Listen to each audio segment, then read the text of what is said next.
13 বছরের শিশু সাজ্জাদ মিয়া। যমজ 2 বোনের জন্ম হওয়ার 6 দিনের মাথায় মারা যান মা সাথী বেগম। 7 বছর বয়সী আরও একটি বোনও আছে তার। মাকে হারানোর পর 4 ভাই বোনের একমাত্র ভরসা ছিল বাবা জামাল মিয়া। তবে বাবা যেন এখন থেকেও নেই। কেন্দ্রীয় স্বেচ্ছাসেবক দলের ক্রীড়া সম্পাদক শওকত আলী দিদার হত্যা মামলায় 8 নভেম্বর রাতে নিজ বাড়ি থেকে জামাল মিয়াকে গ্রেফতার করে পুলিশ। পরদিন শনিবার আদালতের মাধ্যমে জেলা কারাগারে পাঠানো হয় জামালকে। এরপর থেকে শিশু সাজ্জাদের চোখে যেন অন্ধকার নেমে আছে। ছোট 3 বোনকে নিয়ে পড়েছে অথৈ সাগরে। আমার মা মারা গেছে। আমার মা রাত্রি প্রথম শাশুড় ছিল, তারপরে আধক্কা শাশুড় মুরগি মারা গেছে। তারপরে তার 2 দিন পরেই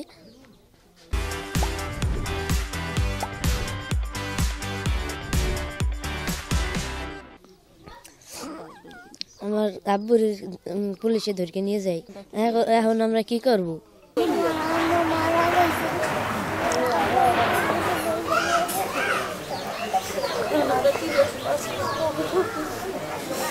আমি আগে বাঁচাবো না, আমি নিজে বাঁচবো, নিজে অসুস্থ।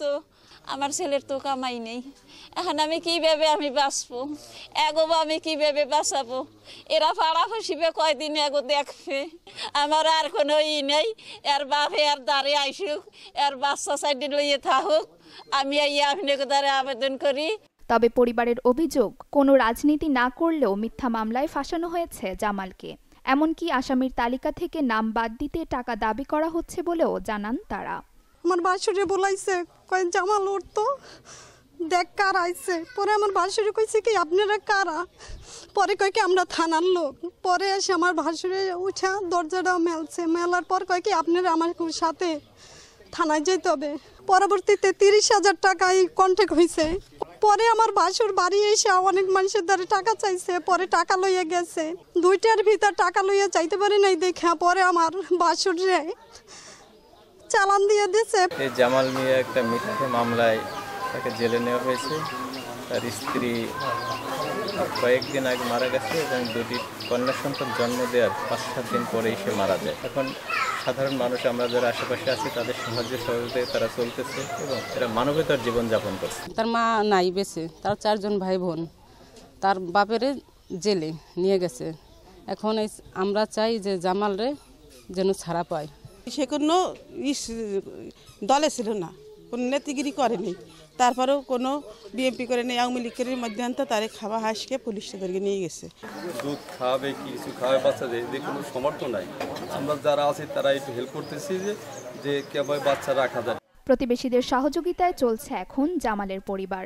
দ্রুতই তার মুক্তির দাবি স্থানীয়দের। আমরা মূলত এখানে এসেছি যেহেতু এনার পুত্রবধূ সন্তান জন্মগ্রহণের 1 সপ্তাহ পরে মারা গেছে, আর এমতো অবস্থায় যে ব্যক্তিকে দোষী সাব্যস্ত করে গ্রেপ্তার করা হয়েছে, ন্যায় অন্যায় সেটা কোর্ট বুঝবে।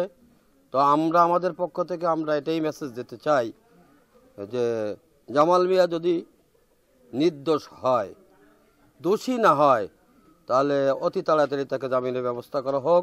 আমরা সেটাই আমাদের দলের পক্ষ থেকে পাচ্ছি, কারণ আমরা মানবিক দৃষ্টিতে একজন পরিবার ক্ষতিগ্রস্ত হবে এটা আমাদের বাংলাদেশ জামাত ইসলাম চায় না। কোটালীপাড়া থানার ভারপ্রাপ্ত কর্মকর্তা বলেন, রাজনৈতিক মামলায় জামাল মিয়াকে গ্রেপ্তার করা হয়েছে। গ্রেপ্তারের সময় নবজাতক শিশু সন্তানের বিষয়টি জানতেন না বলে জানান তিনি। ওই সময় আসলে আমরা কাউকে পাই নাই, তার ছেলে মেয়ে যে ওখানে আছে বা সে নিজেও বলে নাই আমাদের। দ্বিতীয়কালীন সময় তাকে আমরা তার কাছে কোনো বাচ্চা কাচ্চা পাই নাই, শুধু বড় একটা বাচ্চা মনে হয় ছিল। যাই হোক, আর সে তার যে ওয়াইফ মারা গেছে বা 2টা তোমার বাচ্চা আছে এ ধরনের তাৎক্ষণিক আমাদের কখনো কিছু বলে নাই।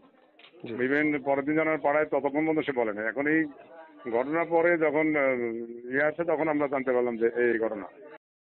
শিশু সন্তানের কথা বিবেচনা করে স্থানীয়দের সহায়তায় জামাল মিয়ার জামিনের জন্য আদালতে আবেদন করা হয়েছে। দ্রুত শুনানি শেষে জামিন দেওয়া হবে এমনটাই চাওয়া ভুক্তভোগী পরিবার ও স্থানীয়দের। Desk report, channel 24।